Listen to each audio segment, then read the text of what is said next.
अगर आप लोगों को हमारा वीडियो अच्छा लगे तो वीडियो को लाइक और अधिक से अधिक शेयर करें।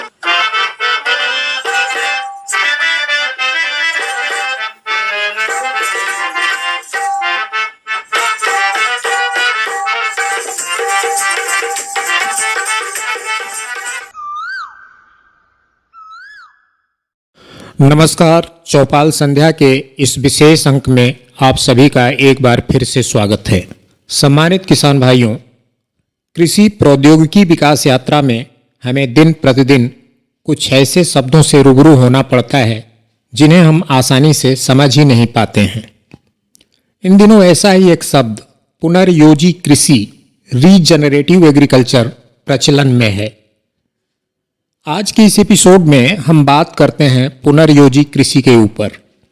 आसान भाषा में हम यह भी जानेंगे कि पुनर्योजी कृषि, रीजनरेटिव एग्रीकल्चर, पारंपरिक कृषि, मेरा मतलब कन्वेंशनल एग्रीकल्चर से अलग कैसे है।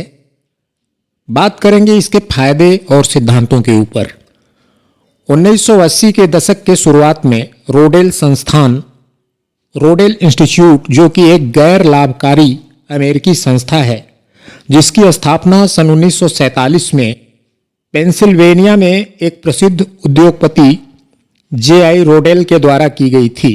वर्तमान में यह संस्था जैविक खेती के लिए अनुसंधान में लगी हुई है।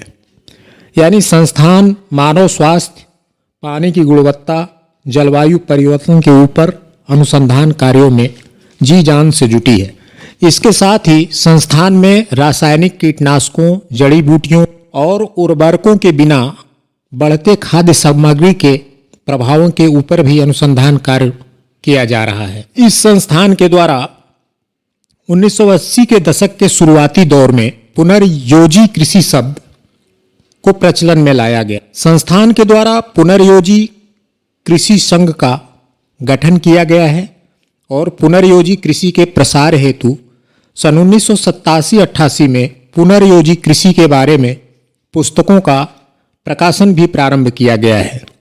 सन 2014 में regenerative organic agriculture and climate change इस शीर्षक से एक श्वेत पत्र जारी किया गया, जिसमें कहा गया कि हम सामान्य और सस्ती जैविक कृषि प्रबंधन व्यवस्थाओं के साथ वर्तमान में कार्बन डाइऑक्साइड उत्सर्जन को 100% अनुक्रमित कर सकते हैं और हम इसे पुनर्योजी जैविक कृषि का नाम देते हैं। संस्थान के द्वारा पुनर्योजी कृषि के लिए दी गई यह परिभाषा सामान्यतया आसानी से समझने में कठिनाई महसूस हो रही होगी, तो इसे हम यूं समझते हैं।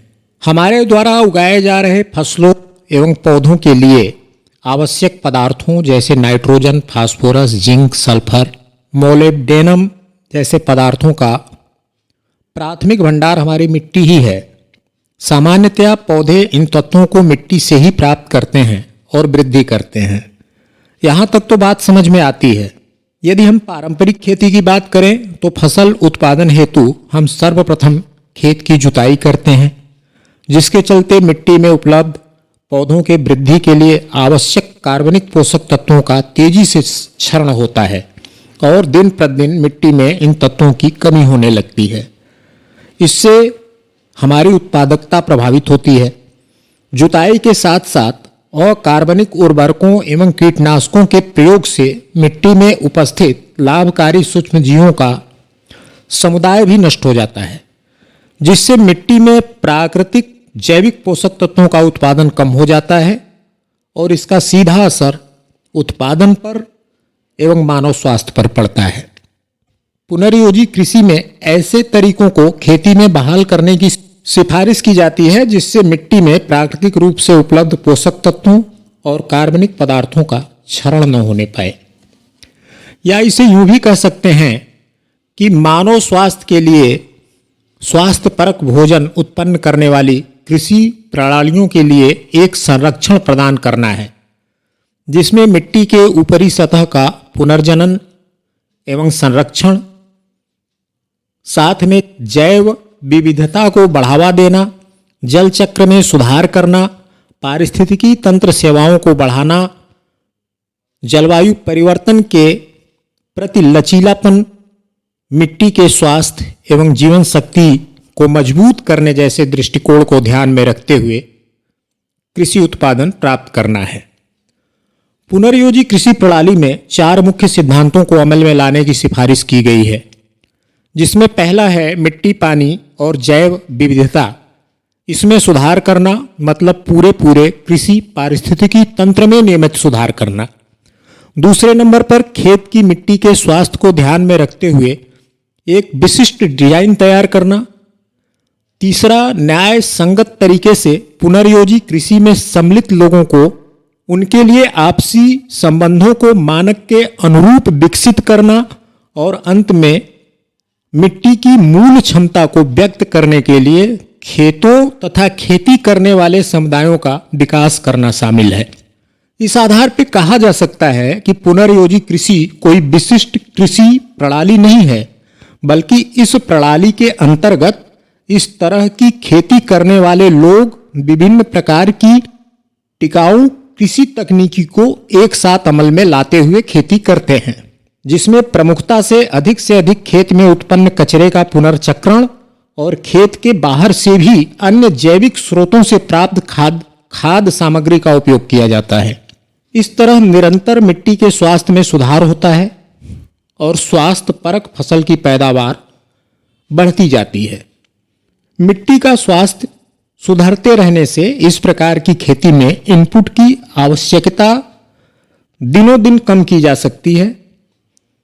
साथ में पुनर्योजी कृषि पद्धति में बिना जुताई की खेती, घूर्णी चराई, मिश्रित फसल चक्र, कवर फसल, जैविक स्रोतों से खाद बनाना तथा उन्हें खेती में प्रयोग करना शामिल किया जा सकता है।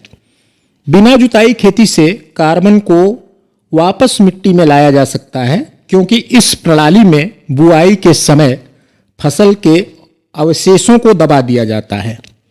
इस तरह इस प्रणाली के अंतर्गत खेती में लगने वाले श्रम, ईंधन, सिंचाई और मशीनरीज की लागत को कम किया जा सकता है। मिट्टी में उच्च जल अवशोषण और भंडारण क्षमता विकसित करने से मिट्टी का कटाव यानी क्षरण कम करते हुए उत्पादन में वृद्धि की जा सकती है। कुल मिलाकर हमने एक प्रयास किया है पुनर्योजी कृषि प्रणाली से आपको परिचित कराने के लिए। उम्मीद है आप कुछ हद तक इस कृषि व्यवस्था से सहमत होंगे। आप अपनी राय एवं अपने सुझाव हमें कमेंट्स बॉक्स में लिखकर भेजिएगा। अपेक्षा रखते हैं हम इसके लिए आपसे।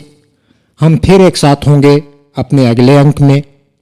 नवरात्रि की ढेर सारी शुभकामनाएं। माँ की कृपा आप पे सदैव बनी रहे। धन्यवाद। जय हिंद, जय भारत।